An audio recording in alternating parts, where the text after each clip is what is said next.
En esta segunda lección vamos a continuar con la introducción de datos dentro de la hoja de cálculo y ver cómo le damos los formatos necesarios para identificarlos a la hora de poder trabajar con ellos. Vamos a introducir otra columna, la columna que va a estar en la columna C, que va a contener los precios de nuestros artículos. Cuando nosotros queremos dar formato a unos datos, podemos o bien hacerlo una vez introducidos los datos o podemos hacerlo antes de haber introducido los datos, que es lo que vamos a hacer en esta ocasión. Vamos a seleccionar el rango de celdas donde van a ir nuestros precios y le queremos dar un formato que llamamos formato moneda o formato contabilidad, que es un formato numérico que va a acompañar al número el signo de la moneda que nosotros escojamos. Para poder dar ese formato, o bien podemos acudir al desplegar en las opciones del formato número dentro de esta pestaña que tenemos y escoger o bien formato contabilidad o bien formato moneda. La diferencia que hay entre el formato contabilidad y el formato moneda es cuando nosotros tenemos una cantidad igual a 0. Si nosotros tenemos un formato moneda, que es el que vamos a dar ahora, luego cambiaremos a contabilidad para ver la diferencia, nosotros cuando tengamos un formato moneda y escribimos una cantidad igual a 0, lo que va a hacer Excel va a ser colocar ese 0 con los dos decimales y con el signo de la moneda. ¿Por qué aparece la moneda del euro? Pues porque lo que va a fijarse Excel es en la configuración de idioma, la configuración de nuestro sistema operativo, de nuestra versión de Windows. Como nosotros estamos con un formato, con un idioma de español, que tiene como moneda el euro, por eso él pone el euro. Realmente nosotros podríamos escoger el signo de moneda que quisiéramos. Lo que no va a hacer nunca Excel es cambiar esa moneda por transformarla y convertirla en la nueva moneda que nosotros pongamos. Si yo en lugar de tener un formato de moneda le hubiese tenido un formato de contabilidad, que o bien lo podemos escoger directamente en este cuadro, aquí daríamos contabilidad, o si no, también podríamos acceder a él a través de este botón de acceso rápido que tenemos dentro del cuadro. Cuando yo cambio y tengo un formato contabilidad y el valor que tengo es exactamente igual a 0, fijaros que en lugar de poner 0,00 euros, pone el guión y pone el euro. El resultado para hacer operaciones va a ser el mismo y si nos fijamos aquí en la barra de fórmulas, que es donde nosotros tenemos realmente la visión de lo que ve Excel, vemos un 0 exactamente igual que cuando teníamos el formato de moneda.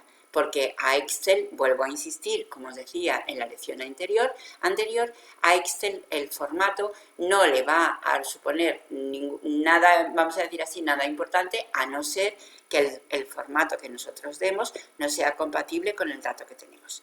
Vamos a dejar el formato de contabilidad, que es el que más vais a encontrar, no por nada, sino porque es mucho más fácil y más rápido dar formato de contabilidad a partir de este botón que tenemos aquí, que a partir de desplegar el cuadro de opciones y escoger el formato de moneda. Bueno, pues vamos a empezar a poner nuestros precios, vamos a ir poniendo los diferentes precios.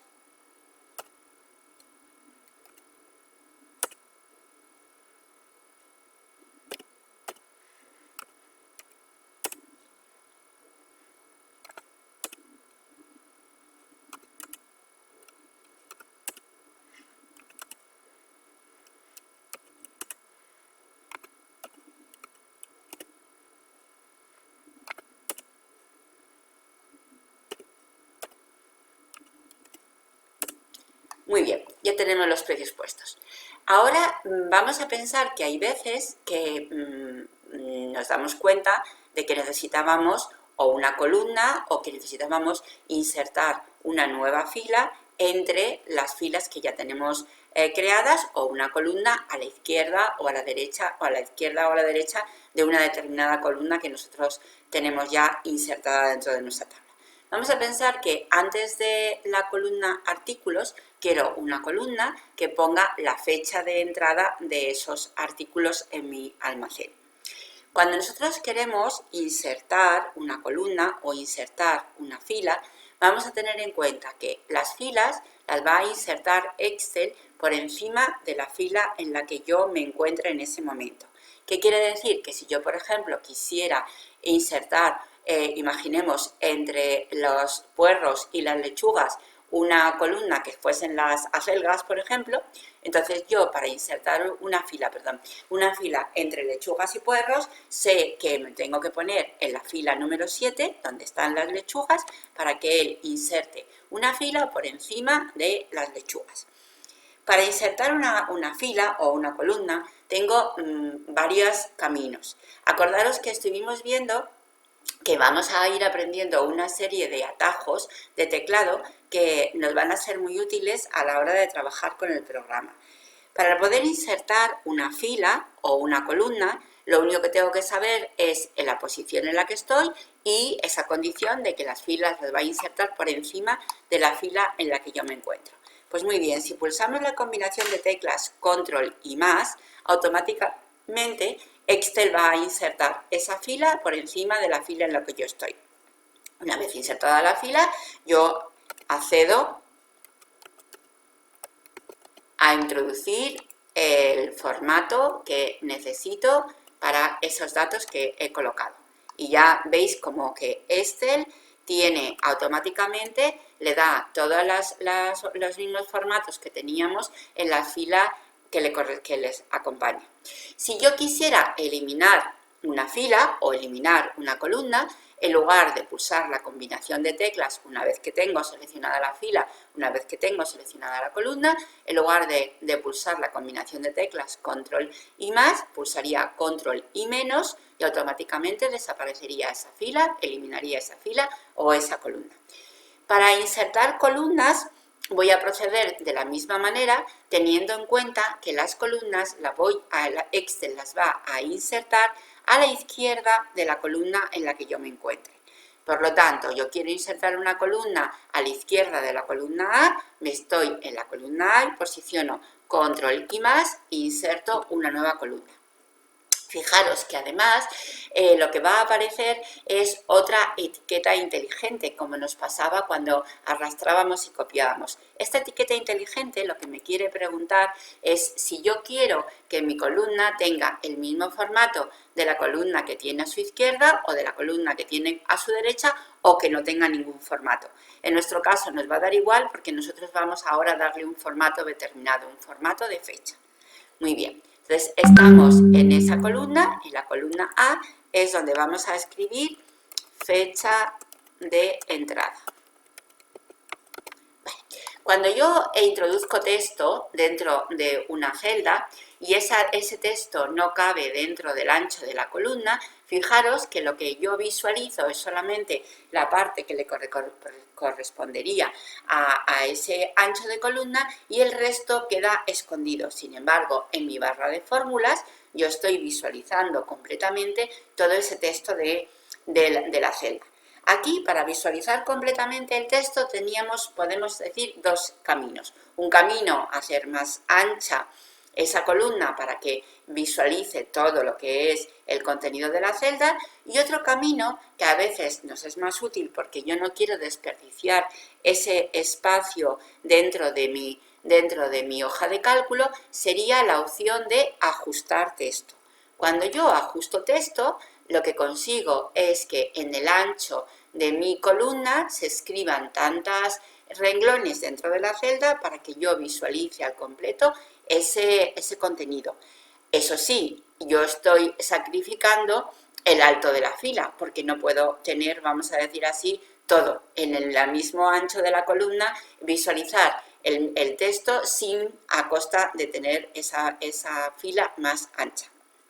Podríamos haber hecho otra cosa, que era ir reduciendo el tamaño de mi letra hasta que consiguiera que entrara todo en el ancho de la columna. Lo que pasa que si hay muy pocas letras que no entran dentro de ese ancho, sería una opción válida, pero si no, vería tan pequeñita la letra que no sería capaz de saber lo que hay dentro. Ahora vamos a introducir fechas. Las fechas, fijaros que para Excel son números. El primer número, la primera fecha que tiene Excel recogida como tal, sería el día 1 de enero de 1900.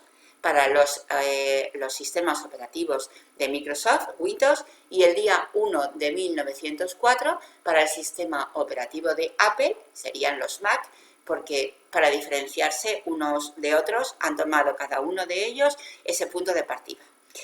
Ahora, las fechas también pasa como con la forma de escribir los números. Nosotros en nuestro, vamos a decir así, en el ámbito donde nos movemos, tenemos que la fecha la nombramos como día, mes y año. Sin embargo, el ámbito de anglosajón, lo que nombra las fechas es como mes, día y año.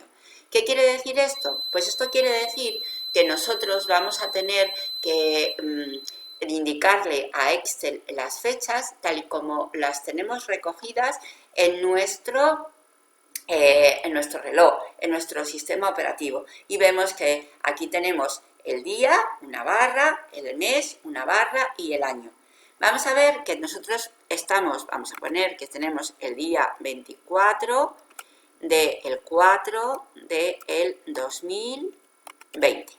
Cuando yo doy por válida esta fecha, si ahora accedo aquí al cuadro de los números, veo que él ya sabe que estoy introduciendo una fecha. Si yo despliego aquí, vemos que esa fecha él también la podría interpretar de otras maneras diferentes. Veis que tengo con el formato general, que acordaros que decíamos que ponía números a la derecha de la celda, texto a la izquierda de la celda, y aquí aparece un formato que sería el formato número. Y fijaros que aparece un número, el número correspondiente a los días que han pasado desde el día 1 de enero de 1900 hasta hoy.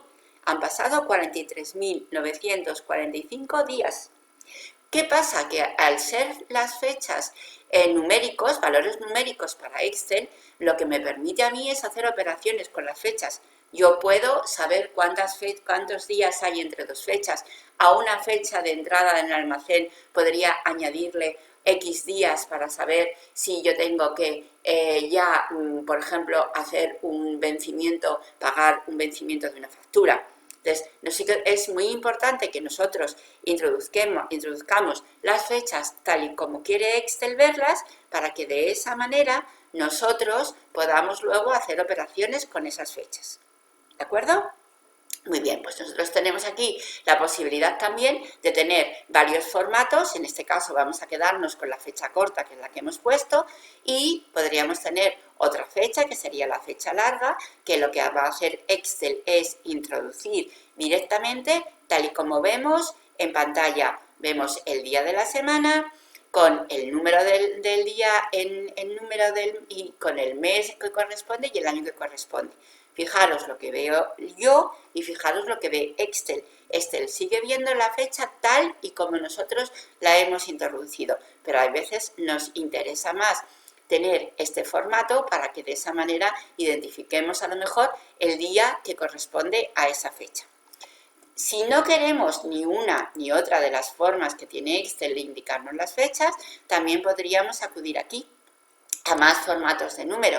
Y aquí, si os fijáis, nosotros, además de esas dos fechas, podemos escoger otro formato diferente de fecha para visualizarlo de otra manera distinta. Al final, nosotros terminaremos visualizando las fechas como queramos. Excel seguirá visualizando la fecha como realmente hace falta y de esa manera nosotros podremos seguir operando con ella.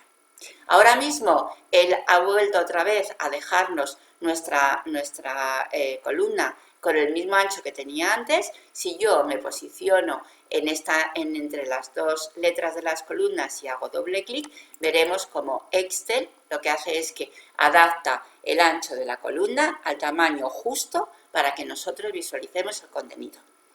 ¿Os acordáis del cursor que arrastra y copia, verdad? Si yo aquí arrastro y copio esa fecha, realmente ¿qué ha hecho Excel? Me ha creado un calendario. Fijaros que ha ido bajando día a día por todos, añadiéndole un día al primer día que yo tenía colocado como fecha. Y aparece una etiqueta inteligente. La etiqueta inteligente me está diciendo que además de poder hacer lo que yo le indique, él tiene indicado como predeterminado, podría hacer más cosas. Podría rellenar solamente el formato, rellenar sin formato, rellenar días, es lo que hemos visto antes, que son días de lunes a domingo, o a lo mejor quiero días laborables y entonces se salta los fines de semana, o a lo mejor solamente quiero meses, o a lo mejor solamente quiero años. ¿Veis cómo las etiquetas inteligentes nos van a permitir escoger no solo la opción predeterminada que nos da Excel, sino otras opciones complementarias que en un momento determinado puede ser realmente la opción que yo estoy buscando?